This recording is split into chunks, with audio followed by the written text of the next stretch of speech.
네, 안녕하세요 여러분들, 주식멘토 이선승입니다. 현재 네이처셀의 주가 흐름은 여러 복합적인 요인에 의해 좀 결정될 것으로 좀 보이고 있고, 특히 2026년이 이제 미국 FDA 승인 여부가 좀 핵심적인 변수가 될 거라는 거는 많은 투자자분들이 이제 좀 주목하고 있는 사실이긴 합니다. 이러한 상황 속에서 우리는 좀 긍정적으로 좀 봐야 되는 건지, 아니면은 좀 신중하게 접근할 필요가 있는 건지 많은 생각이 좀 들긴 하지만, 이 조인트 시스템에 대한 본질만 놓고 보자라고 하면요, 단순히 긍정적이다, 희망적이다라는 말보다 우리가 이제 승인이 날 수밖에 없겠구나 좀 생각이 좀 더 지배적이지 않나. 아마 여러분들도 좀 같은 생각이실 겁니다. 그래서 우리가 미워도 답답해도 네이처셀을 포기 못하는 이유가 승인이라는 이 포커싱이 좀 잡혀 있고, 우리도 어느 정도 확신을 좀 하고 있기 때문에 그런 부분이 아닐까 생각을 하는데, 오늘은 제가 이제 네이처셀이 이제 5월 21일 날 승인이 날 수밖에 없는 이유에 대해서 좀 오늘 설명드려 보도록 하겠습니다. 자, 하단에 구독과 좋아요 한 번씩 눌러주시면서 영상 시작해 보겠습니다. 저는 이렇게 생각을 해요. 냉정하게 한번 따져보면 바이오 종목은 꿈을 먹고 산다라고 하지만, 그 꿈이 현실이 되려면 일단 데이터, 그러니까 네이처셀의 근본적인 데이터는 조인트 시스템이잖아요. 이게 좀 탄탄해야 된다, 이렇게 좀 생각을 하고 있는데, 지금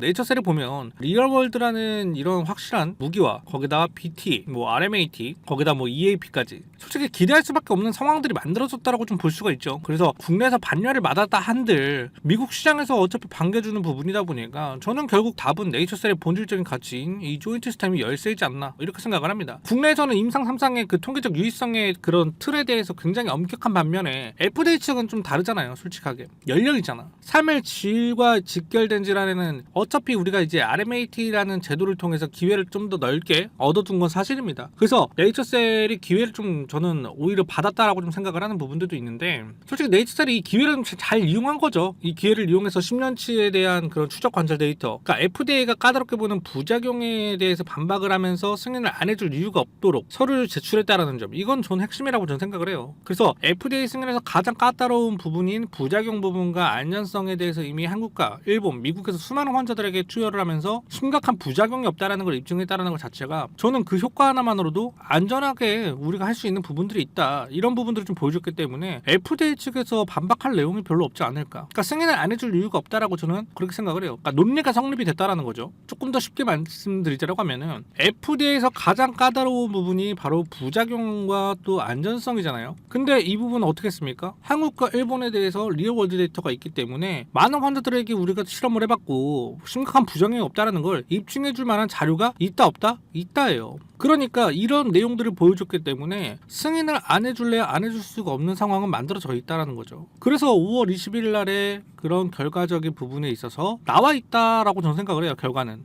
만약에 5월 21일 날 FDA 측에서 임상 3상 다 끝내고 승인 받을래? 아니면 지금 데이터로 가속 승인을 하면서 조기 판매를 해줄까? 그러니까 선택지를 좀 줄 것 같아요. 오히려 거기서 이제 네이처셀의 선택이 좀 이제 갈릴 것 같은데, 저는 이제 가속 승인이랑 솔직하게 조기 판매에 대해서 조금 얘기를 하고 싶어요. 이거를 선택했으면 좋겠어요, 솔직하게. 그래서 이런 부분을 선택을 한다라고 하면은 8월 9월에는 바로 허가 신청이 들어갈 거고, 내년 상반기면 미국 시장 진출이 가능할 수도 있다라는 부분들이 좀 저는 지배적이기 때문에, 회사가 말하는 그 나스닥 상장 언제였습니까? 10월에서 11월이요. 그러면 이 흐름하고 맞춰서 좀 움직여지지 않을까? 그러니까 이런 퍼즐이 좀 맞춰지는 그런 구색이 되지 않을까라고 생각을 한다는 거예요. 단순히 저도 이렇게 흐름을 맞춰서 생각을 하고 시나리오가 만들어지는 부분에 있어서 세력이나 기관들은 이 그림을 생각 안 할까요? 분명히 할 거란 말이에요. 그래서 저는 이런 부분에 있어서 지금 주가도 어떻게 눈치를 좀 보고 있다라고 생각을 합니다. 그래서 어제도 말씀드렸지만 이 대차 거래에 있어서 상환이 이루어지고 있고 금액도 좀 줄고 있다라고 말씀을 드린 거예요. 그러니까 이제 어느 정도 우리가 퍼즐을 좀 맞춰본다라고 하면은 이게 맞아진다라는 거. 그런데도 불구하고 우리 여러분들이 이런 완벽한 흐름을 보면서도 마음 한구석에 불안한 건 사실일 겁니다. 근데 여러분들 그건 아셔야 돼요. 그런 걸 바로 세력이 원하고 있는 부분이 딱 하나예요. 심리적 고립을 시키기 위해서 여러분들의 인내심을 각을 먹어서 정작 승인 소식이 터지기 직전에 물량을 던지게 만드는 거죠. 그러니까 여러분들한테 저는 말씀드리고 싶은 게 뭐냐면, 우리가 지금 주가가 어디에 있습니까? 무릎에 있잖아. 그래, 무릎에 사서 어깨에 팔아라는 말 있죠. 지금이 바로 저는 그 무릎이라고 생각해요. 남들이 의심할 때 우리는 솔직하게 데이터를 좀 믿고, 남들이 던질 때는 수급에 좀 빈틈을 좀 파고들어야 되지 않을까. 그래서 5월 21일은 굉장히 중요한 날이지만 역사가 바뀌는 날이라고 저는 생각이 들어요. 하지만 그 전에 뭐라고 했습니까? 주가는 분명히 요동칠 수 있다라고 계속해서 말씀을 드렸죠. 그렇기 때문에 그 흔들림 속에서 우리가 어떻게 해야 될지 모르겠다라고 하시는 분들은요, 지금 화면에 보이는 번호로 전략이라고 문자 주시거나 또는 댓글이나 설명란에 링크 지금 바로 한 번씩 눌러주시면 100% 무료로 도움을 드리도록 하겠습니다. 자, 오늘 영상은 굉장히 짧고 굵게 여러분들에게 좀 설명을 드렸는데, 차트에 대해서나 조금 더 설명해주면 좋겠다라고 하시는 분들도 있고, 내용에 대해서 좀 더 설명해줬으면 좋겠다라고 하시는 분들이 있는데, 모든 분들의 제가